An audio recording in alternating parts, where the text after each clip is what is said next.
As the world pushes for renewable energy, solar panels are seen as a key player in fighting climate change. However, their large, visible installations can often deter people from embracing them, especially when placed on building facades. Researchers have found that a special coating made from cholesteric liquid crystals, CLCs, can transform black solar panels into vibrant, color-changing surfaces without losing efficiency.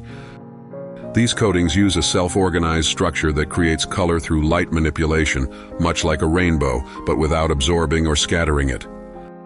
By combining red, green, and blue pixels, the panels can seamlessly blend into surroundings like wood or metal, improving aesthetics while boosting power conversion efficiency by 50% compared to traditional methods.